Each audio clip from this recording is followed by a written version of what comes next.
해봅시다 오늘. 네, 목사님, 지난 이슈 속에서 미혹의 영이 어떤 방식으로 현대교회와 교인들을 접수했는지와 그 해결책을 개괄적으로 알아봤는데요. 이번에는 미혹의 영이 사로잡힌 사람들의 구체적인 사례들을 다뤄볼게요.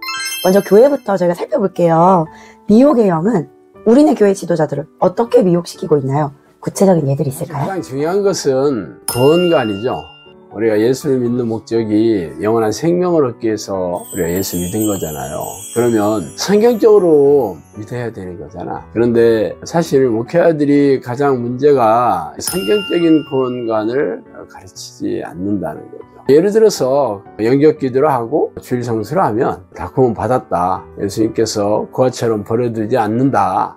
그건 확신을 잊지 마라. 그 안에 앉아있는 분들은 다 하나님이 초청했으니까 끝까지 천국에 들이실 거다 이렇게 얘기하는 거죠. 물론 얘기하는 사람도 그렇게 얘기하면 기쁘고 즐겁고 듣는 사람도 좋죠. 그래서 성경에서는 그렇게 얘기하지 않거든요. 성경에서는 주여 주여 하는 자가 천국에 가는 게 아니고 하나님 뜻대로 행하는 자를 간다고 했거든요. 하나님 뜻이 성경 말씀이잖아요. 하나님 말씀을 철저하게 지켜야 되는데 그러면 교회 안에 앉아있다고 해도 천국에 가는 사람이 있겠어요. 그리고 이기는 자가 천국에 간다고 그랬잖아요. 이긴다는 것은 죄와 싸우고 죄를 부추기는 귀신과 싸워 이겨야 되는 건데 결국 철저하게 자신의 죄에 대해서 직면해야 되잖아. 그런데 죄에 대해서 교회에서는 거의 다루지 않고 있어요. 사실 예수님은 마태복음에 보면 악한 생각만 해도 죄된 생각만 해도 전부 지옥불에 던져진다 그랬잖아요. 여자를 보고 음욕을 품는 자마다 다 지옥 간다. 형제들에게 라가라 하는 자, 미련한 자 이런 뜻인데 이렇게만 해도 다 지옥 간다 이렇게 얘기하고 있지만 현대교회에서는 그런 얘기 거의 들을 수가 없잖아요. 이렇게 구원론, 성령론이 성경적으로 가르치고 있지 않은 게 가장 미혹이고, 사실 두 번째는 목회자들이 목회 목적이 하나님께 영광을 돌리고 영혼을 구원하는 이런 사역임에도 불구하고 성내는 중견교회나 대형교회 담임 목사가 되고자 하는 목회 성공이 많이 있죠. 그래서 인위적이고 인본적인 방식으로 교회를 크게 늘리려고 하고 대출을 받아서 건물을 크게 짓거나 교인들에게 무리하게 헌금을 요구하고 있고 실제적으로 교인들이 시험에 드는 일도 많이 있고 교회가 분열되는 경우도 많이 있거든요. 이런 모든 것들이 목회자들을 하나님의 말씀 위에 바로 서게 하지 않고 교인들로 하여금 천국으로 들어가는 길을 제대로 가르치지 않고 왜곡시켜 비틀어서 가르치고 있고 목회자 스스로도 하나님의 종이라고는 하지만 하나님의 말씀대로 가르치는 게 아니라 자신의 영광, 세속적인 부와 온 명예, 목회 성공을 위해서 목회하는 그런 성례를 드러내고 있다는 게 가장 큰 미혹이라고 볼 수 있습니다. 목사님, 그러면 이렇게 현대교회의 지도자들이 자기중심적인 구원관이나 여러 가지 미혹된 사례들을 말씀해 주셨는데요. 그러면 우리 성도들도 분명히 미혹되었을 것 같아요. 근데 내 얘기인 줄 모르거든요.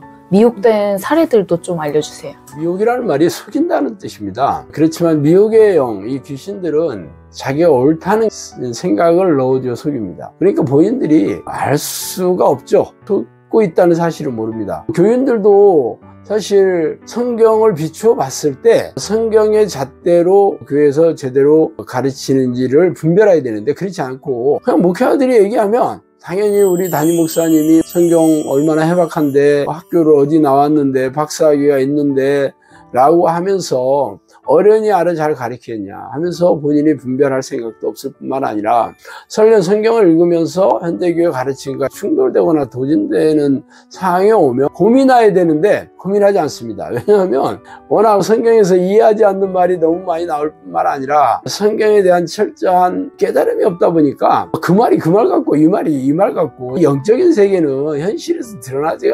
않으면은 누가 맞는지 본인이 잘 알지 못하잖아요. 그러다 보니까 어떤 얘기를 해주더라도 이게 도전이 되질 않아요. 그래서 내가 뭐가 문제라고 생각하지 않아. 그리고 사실 교회 이 수많은 사람들이 다 나랑 똑같은 생각을 하는데 이 사람들이 다 지옥 가겠냐. 수십만 명의 목회자들이 다 그렇게 가르치는데 이 사람들이 잘못될 리가 있겠냐. 하나님께서 이 수많은 사람들을 지옥 보내려고 교회에 보냈겠냐 하면서 성경과 다름에도 불구하고 그것을 고민하지도 않고 이게 문제라고 생각하지 않는다는 그 자체가 미혹돼 있다는 거고, 또 교인들은 또 자기가 나름대로 뭐 설교도 많이 들어왔고 또 교회 봉사도 많이 하고 또 뭐 새벽기도도 다니고 이런 정규 행위들 가지고 내가 이렇게 충성 봉사하고 있는데 어떻게 하나님이 나를 버리시겠고 나 같은 사람이 천국에 안 가면 누가 하겠느냐는 자기 의원 이런 것들이 엄청나게 많고, 또 스스로 자기 만족하는 거죠. 내가 세상 사람들하고 당연히 다르게 교회에 와서 인생을 얼마나 갈아 넣었는데 어떻게 내가 천국에 들어가지 않을 수 없냐. 이런 모든 것들이 성경적으로 분별하지 않고 성령님께서 주시는 깨달음이 없다 보니까 다 이런 인본적이고 세상적이고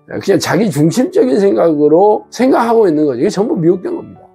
뭐 결국은 심판대 앞에 서서 성경대로 심판받지. 백보자 심판 앞에 보면 이게 이름이 기록된 생명이 기록된 책 옆에 또 다른 행위가 기록된 책이 있다고 그랬거든요. 이 땅에서 내가 어떻게 하나님을 믿는 행위를 하며 살았느냐가 거기 쫙 써 있다는 거예요. 그러니까 그렇게 믿음의 행위를 한 게 제대로 그게 성경의 잣대로 맞지 않는다면 당연히 심판받아 지옥 가겠지.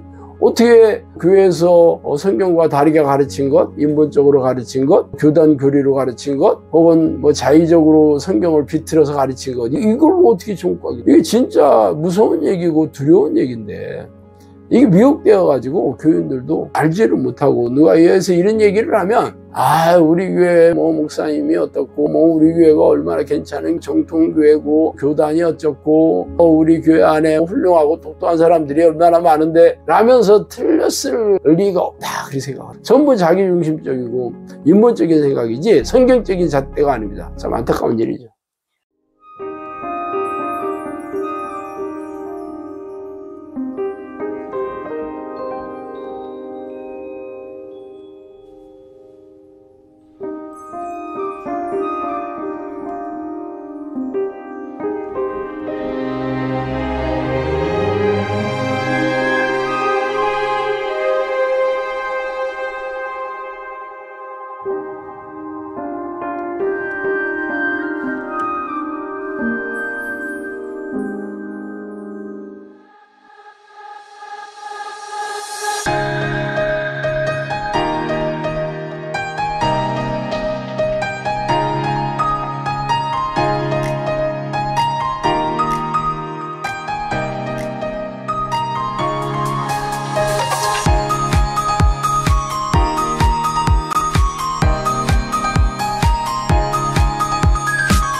그렇다면 목사님, 저희 성도들이 성령께서 주시는 깨달음 없이 그냥 잠들어 있는 상태가 미혹된 상태인 거네요. 네네. 이게 예수님께서 십자가에 들어가시고 부활하실 것다고 얘기했을 때 베드로가 항변하면서 예수님을 뜯어 말릴 때 예수님이 사탄아 내 뒤로 물러가라. 네가 하나님의 일이 아니라 사람의 일을 생각한다 얘기하잖아요. 이게 사람의 일, 내 생각, 내 중심적으로 생각하는 게 미혹에 가장 속이는 겁니다.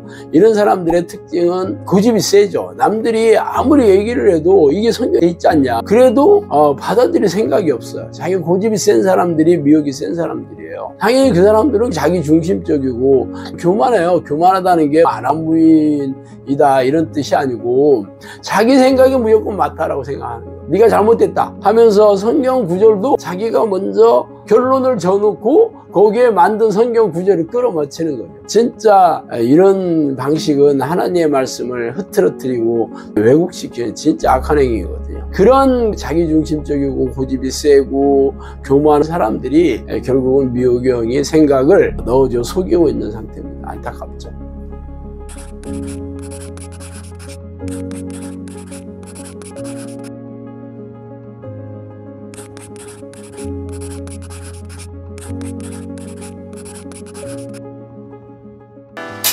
네.